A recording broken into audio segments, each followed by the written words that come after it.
Hey folks, today we're talking about FOMO. Stick around. You're listening to the Beans and Dice podcast, a podcast about how we game. That's right.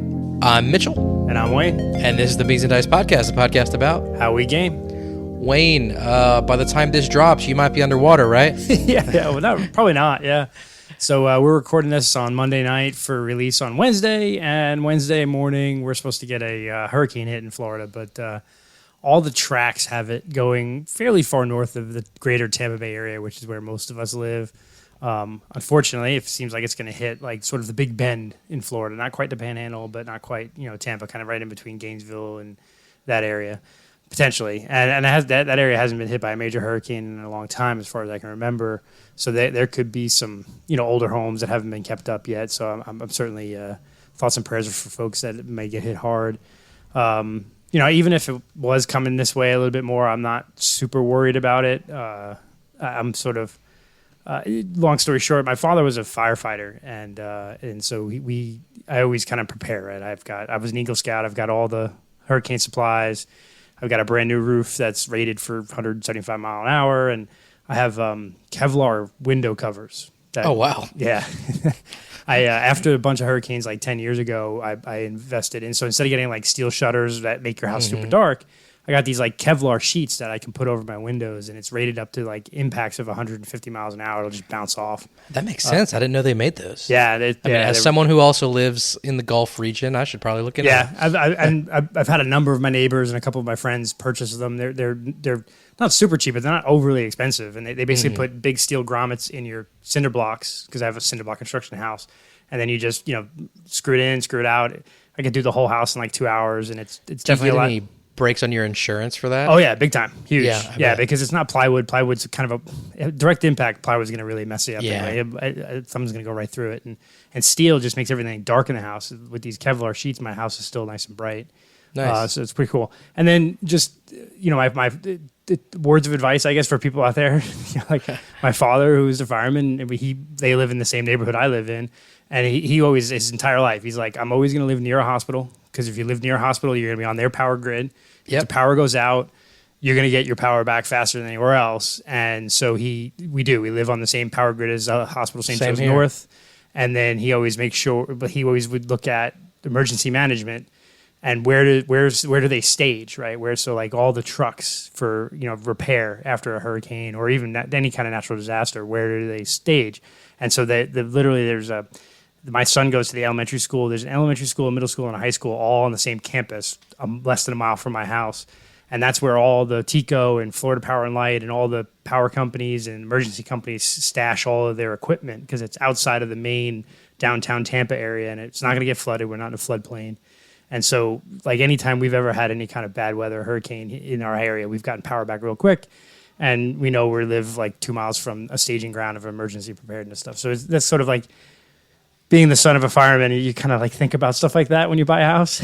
Yeah, for sure. I think that's not just that, but just, living in the South for a long time, like same situation. We live near a hospital, and, whenever the power's going out and you have the all the things defrosting, we always, cook up all the food, and we're giving it to the people working on the power line, so they want to be around us. Yeah, exactly. To get it done quicker. Yeah. So, no, in all seriousness, though, I know I was kind of making light of it, but like Wayne said, our thoughts are definitely with those. It's only a 3. That may sound like an oxymoron, but a 3 is not horrible for those of us who've been through them before. It can definitely do some damage, so hopefully everybody stays safe. I think luckily it won't be worse. Yeah, I think the one benefit is like I work for a college, and I sit on the Emergency Operations Center committee, so I'm on the meetings with the Pinellas County schools, and so I get all, they're really talking about how it's a very fast-moving storm. So it could well just whip through, and that's a good thing, because if it stayed over the Gulf long with the current temperature of the Gulf, that could be bad. Suck up a ton of energy. I was looking at one of the spaghetti models or whatever, and it looked like it's a 3, and then almost immediately goes down to a 1. Yeah, it's gonna dissipate quick. So yeah, but I mean, I think part of it is we've gotten so lucky, especially in the Tampa Bay area. It's been like 100 years since Tampa Bay has been hit by a major hurricane. That is crazy. Yeah, it's it's just geography. That if you look at all the major storms, it either curls and hits lower than us or curls and hits higher than us. Yeah, it makes sense. You're kind of protected by the panhandle itself. The panhandle a bit. So yeah, But it's going to happen eventually. So you have to be prepared for that. So I don't normally mess around. If it was any closer to my house, I would be putting up my window shutters just to have them up because you never know. So yeah. But anyway, my kid's off of school for 2 days, so yeah, that's always nice, isn't it? As a teacher, man, it is a treat when there's a hurricane because we get some time off too. But anyway, getting onto some lighter things. Let's talk about some recent games played. For me, on Nerds Day, I snagged Archaea Society for pretty cheap. For those of you that may not know, Archaea Society is a reimplementation of Ethnos, which is a game that I think everybody can agree it's a great game, super ugly. I don't think the theme was necessarily bad, kind of like fantasy creatures and different races, but everybody agrees it just didn't look the best, and so it was due for an upgrade. It had been a minute since I played Ethnos, but I was really surprised with how much a change in theme changed the feels of the game. The base mechanic is still the same. You're trying to make sets of, in Ethnos, it's colors or numbers, and here it's colors or symbols. And so it went from these different races, like in a fantasy world, trying to area control different regions of a map, to now your teams of archaeologists delving deeper and deeper into different archaeological sites. Mechanically, it's very similar. The only difference I did notice, in Ethnos, if I remember correctly, and correct me if I'm wrong, Wayne, like each region has like a first, second, third place number of victory points. For and that's variable too. Right, yeah, you mix up the little things. And in Archaea Society, you're pushing down a track, and wherever you are on the track at the end of the season, there's a number of victory points that you can get. So although it is competitive, just because if I'm playing with 5 people, everybody can potentially get bonus points from that track. It's not just the first, second, third. And also, the victory points amounts don't always necessarily increase. Like, there's one track that the first step is -2, then the next step is, I think, 4, then the next step is, like, 0. So it's a little bit more of having to manage where you are more than having to get the most. And, of course, if you're farther down the track, it's worth more. And paired along with that, with Ethnos, every time you're playing a set, you're only going to add influence if it's a bigger number than what influence you already have. But in Archaea Society, there's a certain number that you have to hit to cross the threshold. Sometimes maybe the same number. A lot of them go up, but there's some that the first one has to be like at least 3 before you can put it down. And so those are some kind of like minor mechanic changes, which I definitely like the thing where everybody has the potential to get victory points. It makes it a little bit less take that. But the theming, it's tracks now instead of area control, but basically the same thing. It felt like a fresh new game. It's hard for me to say which one's better because it felt so different. I know we had mentioned before we got on that you still think Ethnos is a better game. I'd love to hear your thoughts. I know a lot of people in the Dice Tower think the same thing who've played both. But what's your reasoning? What do you think? Well, I haven't played Archaea Society, so I can't really speak to it. But I think that it taking away the area control, I think area control is a bigger part of Ethnos. My God, my brain. It's Archaea Society and Ethnos, yeah. Ethnos. Oh, I'm right. Okay, all right. So edit that part out real quick. All right, this is my brain. No, I think people underestimated the value of the area control in Ethnos versus by removing that almost completely, because it's just tracks, right? And so you can say, oh, it's first, second, third because I got further on the track, right? But you're not fighting for dominance in a certain area, and I think that the retheme kind of took that away. I think I don't think the mythical monster theme is bad. It's Small World, right? Same thing as Small World. Area control with mythical monsters. I think it's just really the look and feel, the bad art, the muted colors of Ethnos that people turned off to. But I think by removing the area control from it, you really are changing the game drastically. And I think that's what I think a lot of people who, especially the Dice Tower crew, and I know that Carlos and Rob and a bunch of the Beans of Dice crew are all saying the same thing. It's like, I'll play Archaea Society, but I'm not interested in buying it because enough of us own Ethnos, and they all really like Ethnos for the area control. I'll be honest, I said that jokingly, but I've played Ethnos a few times, and I'm not a huge fan of that area control aspect of it because it's very cutthroat.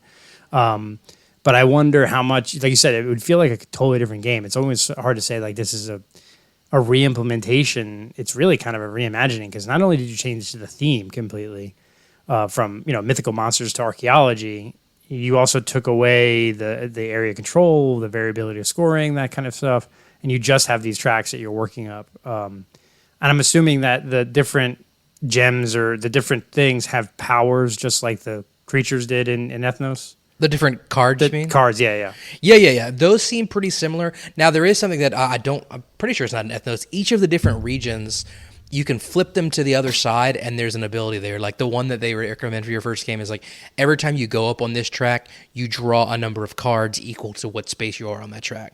There's some tracks where you have 2 vehicles moving down the track, and you have to pick which one to move, and you're only going to get points for your one that's farthest behind. So I thought that was a cool addition to it. Now, back to the area control thing real quick. Like I said, it is pretty cutthroat, and obviously I don't mind cutthroat games, but the mechanics are simple enough that the card playing part is pretty laid back, I would think. But I just remember every time I've played Ethnos being like stressed out about having to, min-max. Do I get a one above here, or maybe see if I can get second place over here, And it took that out of it, so I think that's why I enjoyed it a little bit more. But I fully agree with what you're saying. If everybody has Ethnos, I wouldn't say go out and buy Archaeo Society. Yeah. I don't own Ethnos. I only have one friend that has it, and I don't game with them a lot. So for me, it was a value add because it was cheap, and it's a similar game, I definitely want to try it. I'll say that because the theme is interesting. I like, there's a million generic fantasy monster games out there, right? Small World and Colossal Arena, which are you're betting and using powers. So you have several games that have that similar. I kind of like the archaeology theme. That's why I've been digging Lost Ruins of Arnak lately because I'm into the Indiana Jones that whole theme, and I can see where it'd be a more pleasurable game experience as opposed to stressful game experience. So like if you like I'm saying stressful in a good way, like you're like stressing out as to which area you can control, and you got to fight, and you got to hope that you get that card. Whereas this, okay, if I'm not moving up this track just yet, I'll get it later. I can still get points even if I'm not first or second in there. So it's worth a shot, and I think that's where it's hard to say like you're gonna have people that. They love the area control of Ethnos and want nothing to do, or not nothing to do, but they'll always view Ethnos as better than Archaeo Society because of that area control missing. You're going to have the people who've had Ethnos that have played it forever that are not really good. So I think this new game is for maybe not even it's a different population. It's not looking for the people who own Ethnos. It's going for the people who are new to the hobby in the last 10 years that have heard about Ethnos, want to play it, and don't maybe want something as cutthroaty as Ethnos is. So I think it'll have 2 different audiences as it branches off from each other. You're not going to have too many people who have both, right? And that's what I thought you said. The Dice Tower folks, they all rated it like an 8.59. Amazing game, but Ethnos is better. Yeah. Well, I will say this. I agree with one thing you're saying. I played it twice so far since I've gotten it. I played it at 2 and I played it at 5. One of the things I loved about Ethnos was I felt like even at a higher player count, it didn't drag, right? At Archaeo Society, it felt like it dragged at 5, and I think that tension of the area control is what kind of keeps you paying attention between turns at Ethnos, because you really have to look at what other people are doing and how to combat that, and it's not that so much in Archaeo Society, so the downtime felt longer. So maybe for smaller player counts, I'd prefer Archaeo Society, but Ethnos still for the larger player count. And another thing you mentioned, the new art. Yes, the new art is great. However, it doesn't really fix the muted colors problem. It's just a bunch of shades of beige. Like the player colors are black, brown, gray, and white. Although it is cool, each person has a different vehicle that they're going down the tracks on. There's like a blimp, a hot air balloon, trucks and stuff. So that's cool. Those components are nice, those little wooden meeples. But yeah, I would definitely recommend it. I would say a try, especially if you like Ethnos. Try it before you buy it. For me, I'm glad I bought it because I didn't already own Ethnos. But if you do, it might be a pass. And I think a number of the Beans and Dice crew, I know Carlos, they were looking to all pick up at Archaeo Society. Then once they all learned that the area control was kind of done and out of the game, they're like, oh, that really kind of spoiled it for us. So I think that definitely did drive away a couple of the hardcore Ethnos fans. And Bill, I don't own either, and I'll play both. I definitely want to try Archaeo Society just to see the difference, because it is interesting to see the tracks versus the area control. So, What about you? Well, I know last Thursday, Rob went through a lot of the games we played. We had a game day in our area. It was Sam and Michelle, One where you guys trying to get as many games in as possible. Yeah, we try to get as many games as we can in an 8-hour period. And we talked about it on the live show. We got 6 games in 8 hours, and they were all midweight, like 2 to 3 ish. I liked how you guys were updating us in the Discord after every game, and I was Yeah. trying to keep track of how many y'all were actually getting through. Yeah, we got 6 games in with Teach both because most of them were new to everybody. That's a pretty good rate. Yeah, pretty good rate. And then we had a pizza break and the snacks and whatever. So it was 8 hours. Blasphemy! A food break during a game? Yeah, I'm I joking. had pizza, man. It was good. But yeah, so I mean, think about 7 hours. You got 6 games in, so it's pretty good. But I'm going to talk about one that helps lead into sort of our main topic for the thing on FOMO. But I'll talk about Bunny Kingdom, 2017 game. Richard Garfield. We did talk about it on the show a little bit, so I'll give a little brief overview here. You're basically drafting cards kind of like Seven Wonders style. You start off with 10 cards. You're going to draft 2 and play them, and then pass to your right. And then the next round, you'll pass to your left and back and forth. And as you draft the cards, you're drafting squares. There's 3 different types of cards, but you're drafting squares to control a map. And what you're trying to do is build like bunny fiefs or fiefs. And so those are one type of card you grab. Then you can draft cards that allow those spaces to produce goods if they don't already have goods on it, or place castles varying sizes, or then parchments, which are scoring cards and different ways of scoring. And so the big game is really just drafting kind of Sushi Go, Seven Wonders-ish. And you're basically you're filling in this grid, which reminds you kind of like Foundations of Rome or New York 1901, where it's, it's a big square grid and you're putting down things. And how you score is basically you create fiefs or fiefs, however you want to pronounce it. I don't know the correct way. I think it's fief. Fief. Okay, there we go. Fiefs. For every fief you have, you count up the number of spires on your castles and multiply that by the number of different goods it produces. And then you also score based on these parchment cards. So it's not a super complex game, 2.31 weight, but it's a good 45, 6-minute game. So it's a fast, sort of close to mid-weight game. And it came out a couple of years ago with ILO, and it's Richard Garfield, so it's famous designer. Yeah. It got a lot of buzz, and it kind of has this like cyclical nature where it gets a lot of buzz and then it goes away, and then it gets a lot of buzz and goes away. And a couple of times I've been looking at this game, it's like, oh, this game looks pretty cute. And it's got a cool theme, and it's not super complex in the rules. So it's a game that I could play with my kids probably, but also gamers like it. So I've always thought about picking it up off and on, off and on, off and on. And it came out on BGA a couple of weeks ago, a month ago. I played a couple of games online. I'm like, oh, this is a pretty cool game. I like it. But it seemed like it was very busy, right? Especially in a computer implementation. So I didn't, pick it up. And then Amazon Prime Day happened like a month or so ago, and ILO was like dumping all their leftover stock probably because they're either no longer a company or they're no longer a company producing games in North America. And so it was like a crazy good price. And I'm like, I should just buy this. But I had just bought a million other games, at cons, and I'm trying to reduce my collection, and I'm like, I still haven't played it in person, so I'm just not going to do it.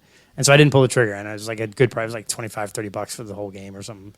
And then this past weekend we played it, now I'm going like, well, here's my fear of missing out coming back to haunt me because I should have bought it. It's a fun game. It's a game I can play with my kids. My kid saw us playing. He's like, what's this game? I'm like, oh, it's called Bunny Kingdom. He's like, that looks cool. And I'm like, God damn it. Now I'm really... So I've been fighting that FOMO for so long that I've missed out on yet another game that I'm like, I could still go buy it, right? It's back up to retail, $50, whatever. So I buy it. But now I'm just like, I kicking myself because I could have got it for like $25, $30. And now I'm like, damn it, this is a fun game, and this is a game I would want my collection. I think my wife would play it. But now I got to pay the full retailer again, waiting for it to come back on sale. So it's, I will say I've always discounted this game just based on the name alone. I thought it was just like a little light family weight thing that I would be interested in. But those pictures you guys were posting the other day, I was like, this looks pretty cool. It is pretty cool. It's not super complex. It's real, and especially if you know the pick and pass mechanism, and you get the concept of creating your fiefs and then how you score and collecting parchments. And there's a couple of different ways you win because Rob did real well. And he collected all the parchment scoring cards. He just had like a ton of them, and they all like comboed on each other. And then you can make a huge, fief with a ton of castles and goods, or you can make a bunch of small ones. So there's a couple of different ways to win. So it's definitely a fun game. And the components look really nice too. Yeah, I mean it's all good thick cardboard pieces. It's little plastic bunnies that. I should have known that with ILO. I mean they have good components. The only thing I think of is some of the castle pieces. Like they have these little castles, and you put the bunny in the castle. They're plastic, but they're kind of thin. So like if you really bounced it around, you could probably break them, a little bit here and there. It also looks kind of like there's a lot. It looks like you could knock one good hit of the table might. Yeah, I mean, if you're gonna, the good thing is I have a giant heavy oak table. You're not bouncing my my dining room table around. But it's funny. The artwork is cool. It's just it's a fun game. So I mean, it definitely is worth trying out. I think it's the kind of game you can play with young kids and adults and have fun with it. So, but I missed out. On buying it because well, like you said a while ago, that's kind of a good transition into our main topic, which is FOMO, fear of missing out. And I think there are a lot of different avenues we can kind of take to discuss this. And I guess I'll lead off. The first thing I think of whenever I think of FOMO is just game nights in general. So I love gaming as much as possible, but also, I have a family and I have other responsibilities with theater and things like that. And, it drives me nuts whenever I know my buddies are having a game night and I can't make it there. But the other side of that is there are times where I go to a game night knowing I have other stuff going on and I need to take a break solely because if I'm not there, then I'm missing out. So do I want to play games? Yes. But should I be taking a night off to just kind of chill at home with the family because the next day I'm going to be super busy? That has happened so many times to me, and it's like I'm feeling conflicted because then I have FOMO for missing the game night, but I also have FOMO like, maybe I should just be home chilling with the family. It's like a FOMO, a family and FOMO of games, And it's like this, at what point does a hobby become a chore, right, to me? And I don't know if this is something that other people experience, but do I enjoy those games on those nights whenever I know I probably shouldn't be gaming? Yes. But do I enjoy them as much as if, I knew that I didn't have anything else going on? So like this past summer, I got so many games in. It was awesome. It was great. Some of those days, could I have just stayed home and chilled? Yeah, but it was just like I had no responsibilities because it was summertime. So, like in June, I don't remember the number. It was like dozens and dozens of unique games just in that month, during the top 20 list that month. That every day I was with a different group of gamers playing games, and at some point it was like, am I just doing this because if not, I'll be worried that I'm not playing it, Do you ever experience anything like that? Oh, yeah, definitely. I think it's gotten worse, too, as you have a family and kids, you're like, man, I want to go game. Anytime I miss a game. And I think actually that's, prior to this year for my work, I was involved in a bunch of the nonprofit associations for higher education. So there's a state association, a regional, national, and I was going to 4 conferences a year, and I was on the board for a couple of them. So I'd go to board meetings and stuff. And inevitably, every time that there was a board meeting or a conference, it was the Beans and Dice monthly board game meetup or the Wesley Chapel board game meetup. And here I am in Chattanooga, Tennessee, or St. Augustine, Florida, at a board meeting, sitting in a conference room in a hotel, like hearing people drone on about the same inane work stuff. Yeah. And I'm like, I'm volunteering for this stuff, and I know it's like professional development and it makes me look good on my resume, but at some point I'm like, F that, man. Like, I want to go game. Like, I'm done with this. So it was always like, I feel like I literally at the end of last year, I told my boss, I'm like, dude, I'm not traveling anymore. Like, I'm done with all the conferences, and I'm turning down all volunteer opportunities for boards because I want to get back to things I enjoy more, which is gaming and hanging out and going to like friend cons, nerd cons, speaking, things like that. And like Dice Tower East, like I could never go to Dice. I could never go to Dice Tower East because there's always the national conference, which is like the last week in June, first week in July. And I'm like, not doing it. I'm just like, I didn't realize that was volunteer stuff you were doing. Because it was all volunteer. You were like, it's work stuff I got to go to. So I it was required. But it's not required. I mean, it's like, in higher education, you're Suggested, trying to suggest it's more, it's prestige for the college that I'm serving on this board and whatever, or that I'm presenting at the national conference. But at some point, it's like, dude, I've done that for 20 years.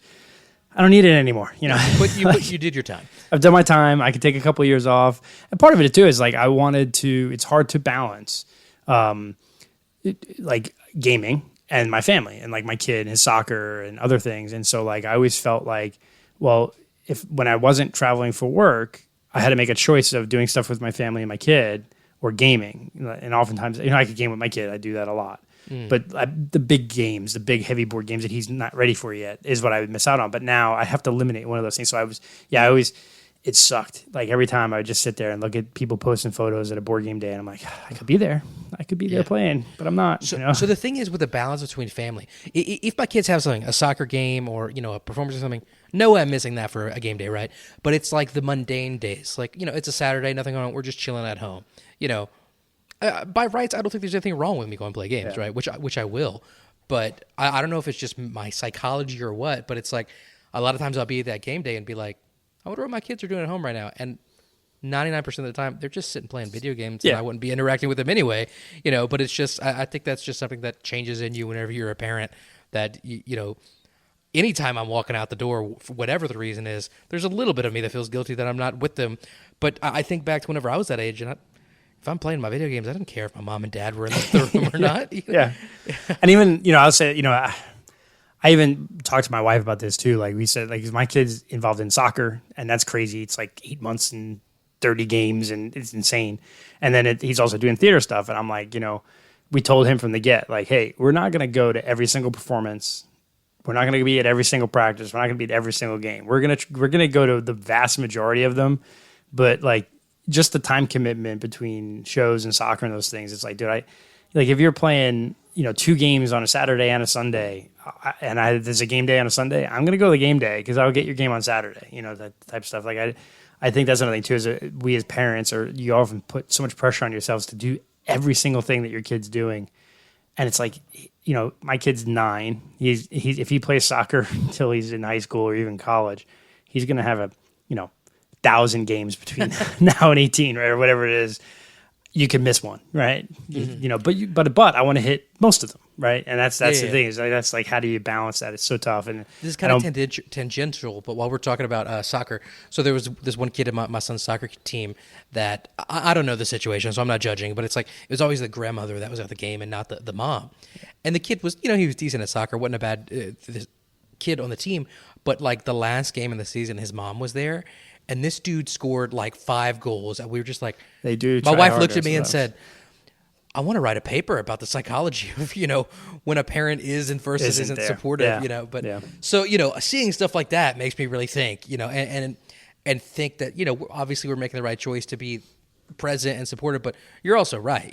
Sometimes there's life, 90% of the time. Yeah. But there's going to be that, few percentage of the time over the years where, it just won't happen. But as long as it's the majority, I think I'm okay. But I think that's, and that's the fear of missing out on game days, the fear of missing out on your family, and how you balance that is hard, and it's I think that's why, like, next year, Dice Tower East, like I am buying tickets for my wife and kid for Dice Tower, and they may only be there, or they may only game a couple hours a day and then go off and do other stuff. But it was like, it was interesting is my wife, we thought there might be more gaming in the hallways or after hours outside of the thing, and it really didn't happen this year as much. And so she's like, it's kind of crappy because we were kind of off in the pool area, and we loved to go to the pool area. Because they didn't have a badge, right? They didn't have a badge. I didn't buy the badge this year. And I'm like, well, that's it. It's a little bit of an expense, but I'll buy you and him a badge next year. And then you guys can come game for a while and go off and do your stuff. So you don't have a fear of missing out on coming gaming and partaking in the con, but then you're not also, you can still just go off and do your own thing. So there's a balance there. And so we're going to hopefully balance that out next year too. We talked about this a while back, but I know Carlos usually brings his family to the cons, Rob as well.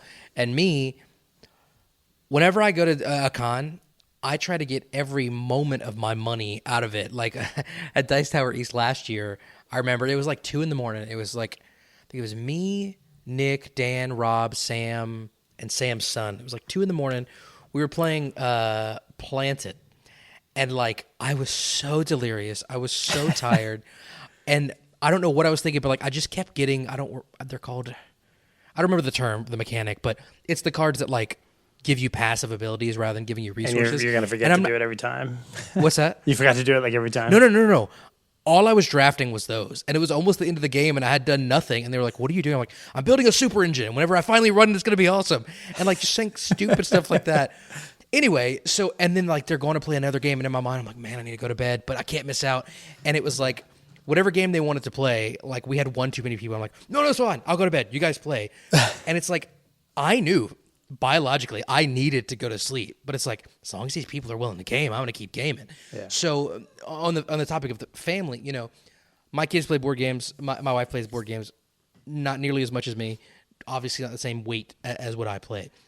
And so I don't want to say it's a concern, but I guess my thinking, if they were to come to the con with me, is like, is it really going to be a value add in terms of our interactions? Because I'm going to be playing these games. You may go play some of these games. We might find a couple times where we play games together, but I still feel like we'll kind of be on different paths, you know? Yeah. And I think it was a couple weeks ago, I was talking about giving you and Carlos props and being able to kind of divide your time between the two at Dice Tower this previous year.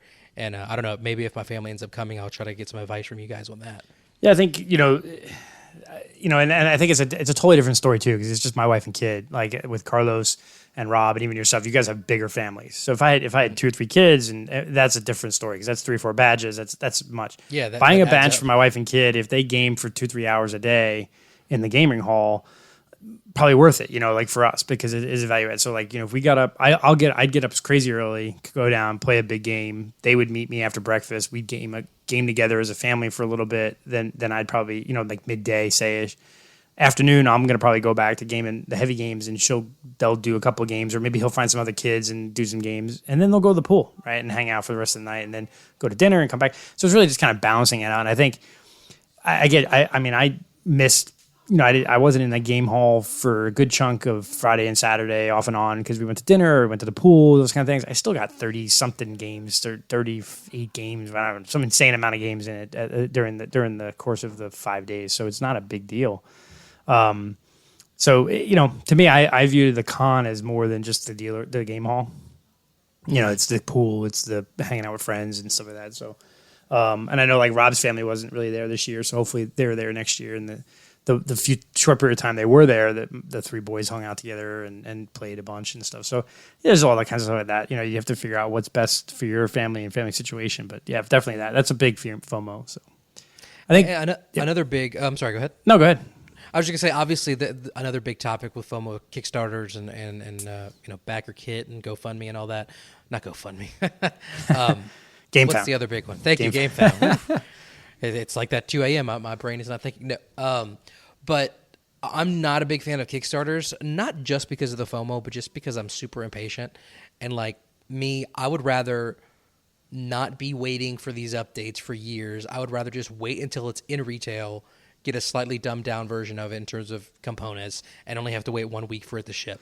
I know I'm the anomaly there. That doesn't say I never back things. I definitely have some things I've backed recently. But that whole FOMO idea with games, I've definitely fallen into it. For example, The Last Kingdom, I freaking loved that book series and TV series. I knew nothing about the game. I knew it was from Gamelin Games. It was an IP I liked, and it was John DeClaire, and I love his games. And so I backed it. Literally, it came in the other day, and I sent a picture to my game group. They're like, oh, what's the game like? I'm like, I have no idea. That was purely FOMO that I did that. It luckily ended up being a good game. Yeah. But I know Carlos specifically mentions he hates all that because they're just stealing money from you because of FOMO. What are your thoughts on that? Yeah, I mean, as someone that's done, I don't know, I think I'm 60 Kickstarters or so, I definitely have fought that for years. And I think, I got burnt somewhat early on one of the big ones. That's not super early, I guess, a couple of years ago, the Sentinels on the Multiverse big box, where we were playing it. My wife and I enjoyed the game, and then they came out with this Kickstarter where they're going to do this giant box and like everything ever in the game. And it was like, it took way too long to get, and they added on too much stuff. And I definitely fell for the FOMO of it, of like all the exclusives and the big box. And the other one, the 7C, is like our favorite RPG system, and they wanted to come out with a second edition, and it was a big Kickstarter. And we're still waiting on like 1 or 2 of the books towards the back end of that Kickstarter. So, I definitely have fallen for that Kickstarter FOMO a few times. I definitely, though, from an early time, steered away from the big CMON stuff, and like, I was interested in a lot of like whole zombie side and and what really sort of broke me from real early on the big FOMO on those kind of things is how many times have big companies, and maybe not the smaller companies, where hey, this is really only ever going to be a Kickstarter. If you don't get it here, it's not coming retail. Right.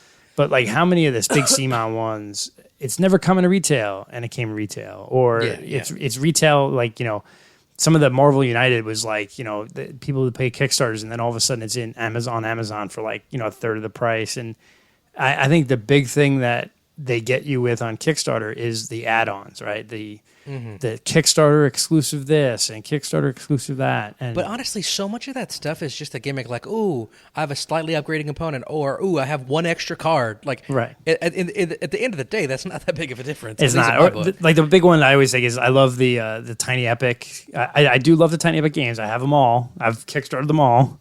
Wow, but the I didn't realize difference, you had all of them. I have all of them. Yeah, I don't know why, but yeah. But now it's almost to the point where I've Kickstarted I Kickstarted a few of them, and then like, how am I not going to keep them going? Right, I gotta keep collecting them. Got to be a completionist now. That's a collection completionist guy. Just instead like of Rolling Realms. Game. Like I love Rolling Realms, but I will not buy that game because I'm gonna have to have all the realms. Well, every few months he comes out with new ones. Yeah, we're off topic there, but I'm broken of Rolling Realms because I was buying all the realms, and I have all the realms that have been released today. And then they announced this new the Redux with like 12 new realms that are different than all the realms. I'm like, screw you, man, I'm done.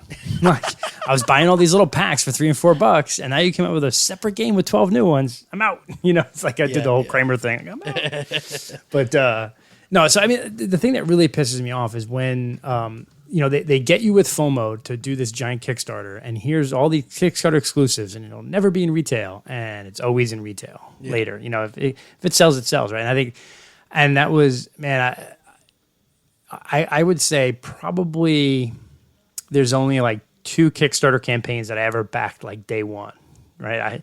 I usually wait till last day because I've been hemming and hawing and debating in my head and pros and cons forever, and I decide last minute to buy something, and that's where it's like the FOMO gets you, right? You're buying things like, and that sometimes it bites you because it's not really that good of a game, and sometimes it's a really good game. I think the really good example is that the game's finished. I think the campaigns closed within a day of each other, right? And one of them was Sailing Through Osiris, which was it's an okay game. It's I don't know, it's like a 6. And it was like, oh, it looks kind of cool. It's got cool components. And then they unlocked a bunch of screen printed components and extra cards. And I'm like, all right, fine, I'll do it. I'll buy it. And I backed it last minute because the FOMO got to me. And I'm like, I played the game once or twice, and I probably won't play it that often. But then like the next day, the Clans of Caledonia Kickstarter ended, and there really wasn't like too much Kickstarter exclusive. It was just like, here's the game. I'm a solo publisher. This is the game. That's it. And it looked really good. It looked like a cool game. And I'm like, let me take a risk on it. And I did. And it wasn't like, it was almost an afterthought because the Sailing Through Osiris game had all these upgraded screen printed meeples and upgraded bags and upgraded this. So it was like, oh, it's cool. The FOMO got me there. And then the Clans of Caledonia one, I'm like, oh, this game looks cool, but there's really not a lot of Kickstarter exclusives or upgrades. It's just the game's a game, but it looks cool. I'll just give it a shot. And it turned out the Clans of Caledonia is a fantastic game. It's an amazing game. Mm-hmm.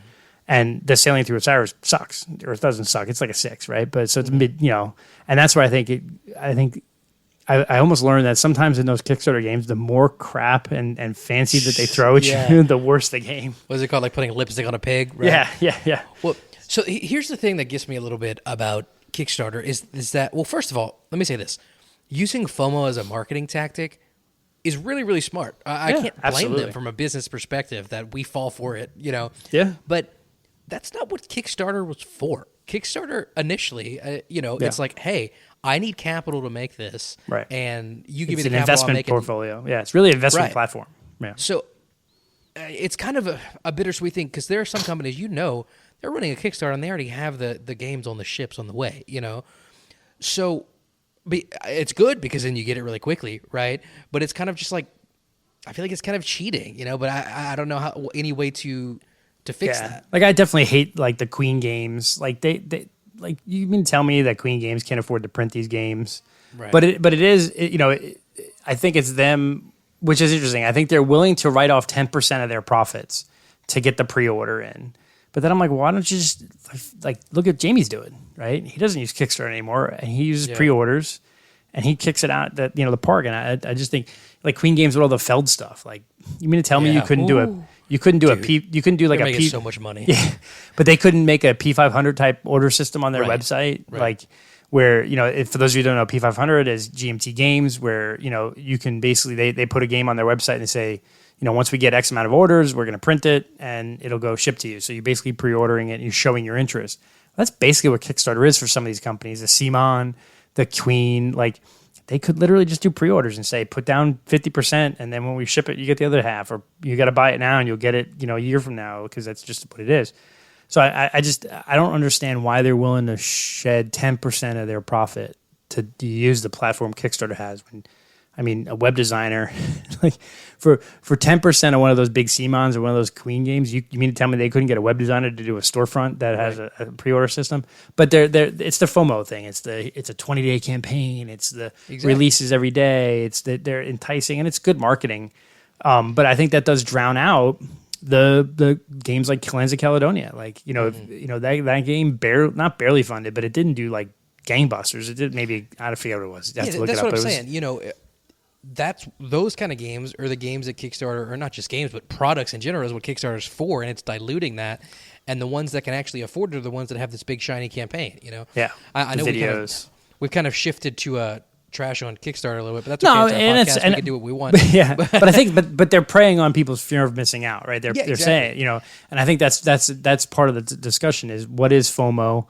It's the fear of missing out. How does it affect you? But how do game companies and marketing, and how does Facebook or whatever, how do they prey on your fear of missing out on a product or an experience to make it worthwhile, right? And what's best practice here? So I think there are ways that it could be better. So one thing, that's a very common complaint, I know we've talked about it before, is, you give them money years in advance to make this game, and people get the game before you. Like, I mentioned this a couple weeks ago, but I backed Last Light. They send us an email saying, hey, you're about to get your game, but before you get it, we're going to be selling some at Gen Con. It's like, I hate that, but I kind of understand, right? Yeah. Gen Con was like almost a month ago now. I still don't have my game. I got an email today saying, we're opening up pre-orders for anybody who didn't back. And it's like, okay, I still don't have my game. That's really frustrating. And like I said, I'm very, very impatient. I'm very hesitant to ever back anything because I have to wait so long. But if I'm backing it, I want to get it ASAP. I don't want other people who didn't. And I'll say that, I know that's Gray Fox Games, and I like Gray Fox Games, and I actually Lance Mikesters and Viking. I follow him on Facebook or now YouTube. His weekly Alaboom, and they're not the best at delivering, but they're also a very small operation. So I cut them some slack, but yeah, I think I long since got over the selling at Gen Con, like as long as limited. Like if they had showed up with like 10,000 copies, I'd be pissed. But like last Light's a good example. They had a pretty limited, they had 100 copies a day or whatever it is, and that's really just you were pretty salty about Castles of Burgundy. I was to some of those people.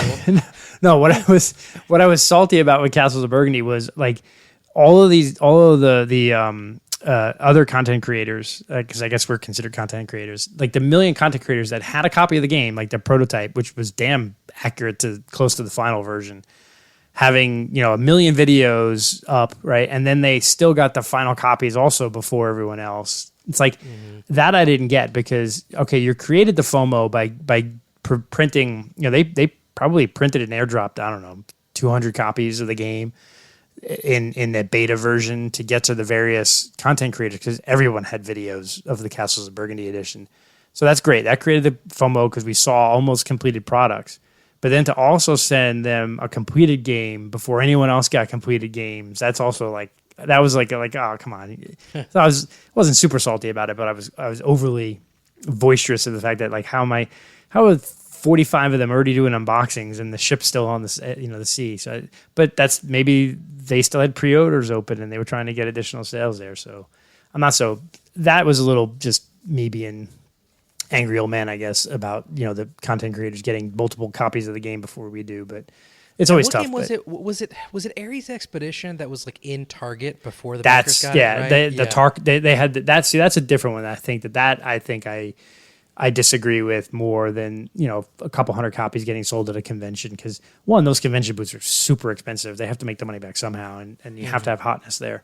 But yeah, when Ares Expedition and the base version was in, they had the cheap Amazon or Target version available before the backers got it. That's a little much, It's like they prey on your FOMO, but then you get more FOMO because you preyed into it, and it's like, that can't be. They can't have longevity if you keep doing that to people. Yeah, and I think it's not going to work next time. And I think that's what you see is like and I think even Mike has really backed off his Kickstarter stuff too, and I know Nick Oben has, and I think amongst the Beans and Dice crew, as far as I know, 3 of the biggest Kickstarter people were me, Nick Oben, and one Mike Bun Game, and all 3 of us are like, yeah, I've maybe backed a game in the last year, so I think it's just like the game industry itself. You constantly have to get new people involved and new people doing things because other people are, my collection's tapped out. I'm good. I don't really need that many more games.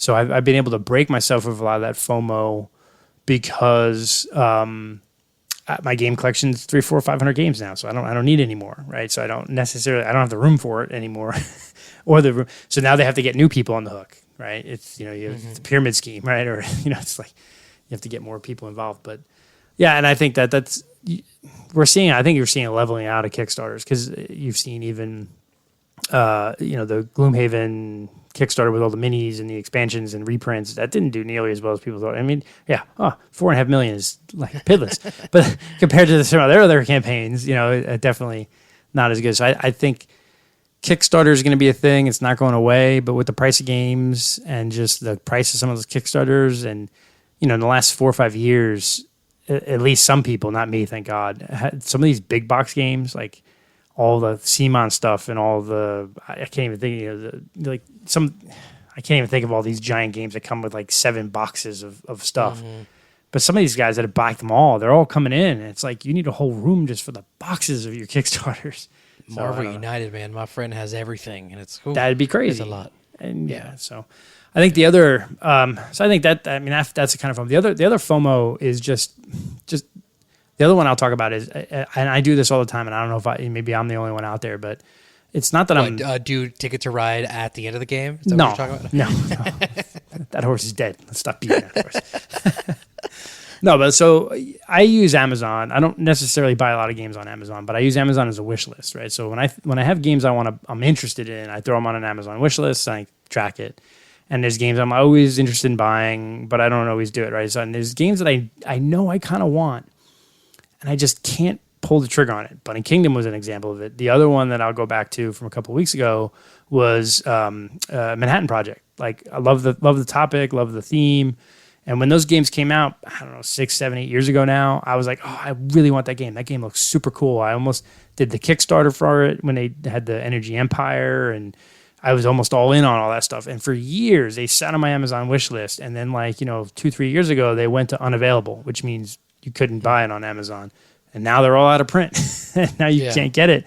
So I have missed out because and it's not even I guess it's kind of a cheap thing. I grew up in a poor background. So it's like, in college, I was the guy with the ramen noodles and things like that. And so I'm always looking at like, God, do I really need this game for $60? Do I really need another game? Do I really need it? And how you wade through, especially, and I think Mike Fortino from Armada Games really points it out, is like there's like 10 to 12,000 new games coming out every year. Yeah, that's crazy. How do you choose what games to buy? And that's where the fear is, like that FOMO of like the good example from earlier is I bought Clans of Caledonia. It's a top 20, I think, game on BGG. It's a fantastic game, and it's so hard to get a copy of it because it had that one print run, and that's where my FOMO won. I got that game, and it's a gem, right? Great. But then I've lost out on cheap versions of Bunny Kingdom. I've lost out on cheap versions of Manhattan Project and Energy Empire, and they're good games that I'm missing out on. So how do you balance the fear of missing out and buying too many games and then not buying, the difference between buying 100 games and buying 10 games, and how do you decide what are the games to buy? Like, it's so hard because... So go ahead. No, finish, go. No, for me, I think it's normal. A lot of people earlier on in the hobby, you buy a lot of games, right? And then over time you realize, wow, I need to slow down because I'm running out of space, etc. So for the most part, I was talking to my game group about this the other day, actually. For the most part, unless it's like a Kickstarter or a brand new release, I'm really not buying games at full price anymore. There's a game I really, really want. I'm going to watch it on Nerds Day, on Amazon Prime Day. If it's for sale and it's a game I know I want, I buy it. Now, that is kind of letting these companies decide which games I'm buying. But it's otherwise, I would have no way to to temper myself. That's just kind of what I've set for me, and it seems to work. And yes, my wife gets mad at me during Nerds Day and Prime Day, especially whenever they're close to each other like they were this year. But for the rest of the year, she doesn't complain as much. So it kind of works out. But I think, 10 or 15 years ago, maybe not even 10 or 15 years ago, but there'd be like 20, 30 games a year that came out that were like the it game that everyone talked about.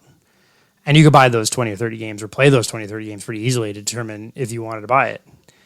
Now it's like 200 or 300 games that are coming out that are the it game out of the 10,000, right? So there's 10,000 games come out, and then everyone all on YouTube and social media and the games and cons, and there's 500 games that everyone wants to play. It's like, I can't possibly play all these games. So either like you, and I think that's what I'm at. I'm at a point now too where it's like, I'm not even really going to buy a game unless it's been out for a year or more. And if it's still being talked about a year after it's out and it's still available, then it means it's a good enough game for me to go find. Because there's no way. And I have enough games where I can't just buy 200 games or even 100 or even 10, 20 games a year without knowing it's going to be a good game. Because I can't have the Sailing to Osiris where it's a mediocre game that I spent $50 on. I'm not going to. I need to make sure that I'm not spending $50 on a mediocre game. And so the fear of missing out on the great game, and is it okay to miss out on one great game where I didn't buy 3 crappy ones? Yeah, again, so nowadays, very rarely do I buy a game I have not played. Again, if it's a new release or a Kickstarter, obviously. But the converse side of that is very rarely do I buy a game that someone in my game group has, because 9 times out of 10, I'm going to be playing games with them, so why do we both need it? So a lot of times, the games that I see myself buying are the ones that, I play at Dice Tower East, and I want my game group back home to be able to play, and nobody's played it. I think that's a good gauge.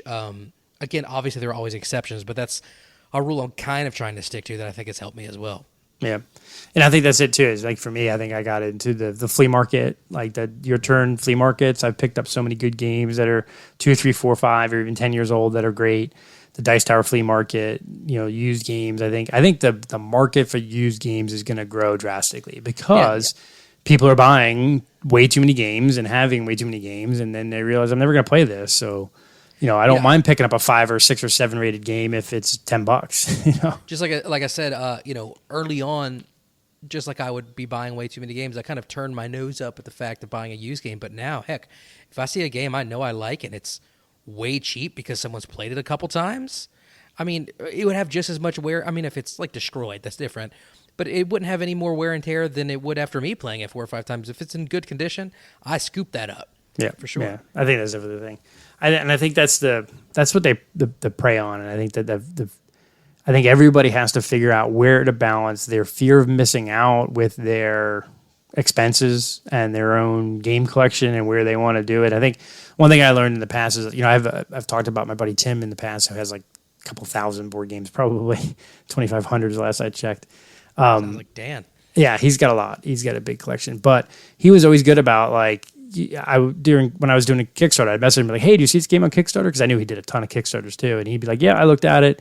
I'm not backing that one." I'd be like, "Well, why?" He's like, "Well, I have got this game and that game and this game that are all do the same thing and doesn't replace it." So, like, even though a guy who collects games and has several thousand board games in his collection, he was still kind of balancing the fear of missing out from a cool Kickstarter with, and I liked his mentality. Is he looked at it, he's like, if I buy a game, what is the theme, the mechanics, and generally what is it doing?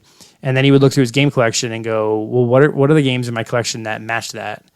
And is this game going to be better than or replace any of those for me as far as playing time? And I think that was like, okay, that's how I'm going to view things. Is like, is this a game that does something completely different than what I do, or has a theme that I don't have? And that's why, like, when Rococo came out, I picked that up because it's a unique theme and it's a great game. And I didn't pick up Distilled initially because it was too expensive and the Kickstarter was too pricey. It was all the exclusives and this and that. Because I had a couple of games that had the same kind of theme. I had a couple I brew crafters and a couple other viticultures making wine, and But then when I was able to get it cheaper than full bust out Kickstarter price at Your Turn at the flea market, I'm like, okay, now I'll buy it because it's cheap. The price of the game versus the theme versus the mechanics now balance out. And I think that it's almost like a slide. If you had sliding scales for all of them, like theme, mechanics and gameplay, game style, and then price, and you kind of slide them up and down to figure out where does it hit on where you would, it has to be in all these things, and then okay, now I'll buy it, type of thing. So that's sort of where I'm thinking about in-game condition now. I think at the end of the day, no matter who you are, you're gonna miss out on some things. Like you were talking a while ago about your friend who has all these games and you can't play all of them. I'll use BJ as an example. BJ, I know you love whenever we talk about you because I know you're listening. But, BJ has played probably more games than anyone I know. And, he has all these connections. He knows all these people. And so I look up to him in that respect, Every time we have a conversation about games, he's mentioning games I haven't even heard of, Right, yeah. And it's literally the man has never played brass. That yeah, blew my mind. But he'll play Ticket to Ride with 5 players, which is just horrible. So it's like someone who, in my mind, has this mammoth knowledge of board games, right, has never played the #1 game on BGG, yeah. And I have, So it happens to everybody, unless he was pulling my leg. BJ does that a lot, but I don't think he was. It just echoes your point. No one is ever going to play all the games that come out every year. We're all going to miss out on something, so we should stop letting it control us. Yeah, but I think Rob and Carlos, before I think Brass, they hadn't played Brass, they hadn't played Concordia, hadn't played Castles of Burgundy. Although I think Rob maybe played Castles of Burgundy, or they played it years earlier. So there's even just like Carlos makes fun of me as being the guy who brings the old white guys on the board covers, but there were a ton of classic great games that they didn't play even. I think they played Brass because they taught me Brass whenever I was in Florida. Did they? Oh, maybe. So maybe that's not one of them, but yeah. But I know Concordia was one of them, and a couple and others. So, but we're always going to miss out on games, and I think that's the thing is you just have to admit to yourself, I'm not going to play every game, I'm not going to play every great game, and it's okay to pass on a game that I'm not 100% on. Castle Burgundy and Rococo are examples of games that when they came out on Kickstarter or Eagle Griffin did their super sale, I knew that those were games I wanted and I needed, the super deluxe versions. But you just have to figure out the difference between knowing it with a certainty, and if you have any twinge of doubt if there's any twinge of doubt, then that means you can miss out. It's okay. Yeah. You have to be 100%. But you got any other FOMO topics to talk about before we wrap up? I think I don't know. I can't really think of anything else. I mean, I just to me, it's you have it's hard. It's hard to balance that topic, and you can just spiral into it. And I think we've all at some point in our gaming career have either spiraled into going to too many game days or gaming too much and forgetting about other stuff that might be important, and or buying every game you see because you have to have it, and then realizing, a couple months later, I bought all these games. Why? Thing, so. Literally 2 nights ago, I had a game day, and I was looking at my games. I was like, man, I wonder how much money I've spent on board games. It's, and they were just like, don't even think about it. Don't think about it because it's gonna upset you. But yeah, it's a high number for sure. Yeah. But yeah, man, every time we come in with a topic, I'm thinking oh yeah, we'll be able to make this to a topic. We're almost at an hour now. Yeah, exactly. I did not realize we could get this deep into it, but that's great. So, but we probably should wrap up though. We'll wrap it up. I think time. Yep. But as always, your call to action. Those of you listening for in the Discord, let us know your thoughts on it and what kind of FOMO you experience, and is Kickstarter really the devil like we made it out to be? Have you balance time with your family and your board games? Where have you had FOMO that you've regretted, and where you had FOMO where you resisted it and it worked out? Or give us some examples. Or it didn't work out. Give us some games you missed out on. Like Bunny Kingdom. Yeah, Bunny Kingdom, that's one. And Manhattan Project. See, now I just hope that Vassal's rule is right. That Manhattan Project gets reprinted, or the Energy Game Project, because it's really good games. But yeah, so this should drop Wednesday, right in the middle of our, as long as Carlos has power, which we should. And then this Thursday we have the live call-in show, 9 to 11. Feel free to call in, discuss this topic, discuss other topics, talk about what you've been gaming, what you've been playing. I will not be on this Thursday's show because I will be at Dragon Con. Yeah. Hopefully, as long as my flight is fine, Thursday morning I will be at Dragon Con with fly over the hurricane. Fly over, it'll be past there by then. But are you gonna see Ron over there? I don't know. I'm gonna mention it. I don't know if Ron's coming to Dragon Con at all this year, but if he's in the area, I'll meet up with him. It's really cool. Is it not in Atlanta? It's in Atlanta. Yeah, but I don't. Okay. But I don't know if he's good. Yeah, but I don't think he's gonna buy tickets or come down. He may come to the parade, which I'll see him at the parade. But it's bigger than Gen Con, man. It's 85,000. But it's not just board games. It's everything. It's everything nerd. You know, there's robot battles and wrestling and superheroes and comics, and there's actually a Catan tournament, like a world tournament qualifier there. There's Marvel United tournaments coming on. Don't tempt me with a good time. Yeah. And it's be good. I'm looking forward. I'm actually get to meet my my college roommate's going to be there. He's a voice actor in Hollywood. He does the voice of Bugman on the Cupman show. Oh, that's really cool. Yeah, and he does like Starscream and the Transformers stuff. So yeah, he's good. Wow, that's prestigious. Yeah, he's a cool guy. He's not like a rando. Those are some big IP names. Yeah, he's good. He's gonna be on. He's got a couple of panels at Dragon Con, so it'd be cool. So looking forward to it. I'll report back next week on that.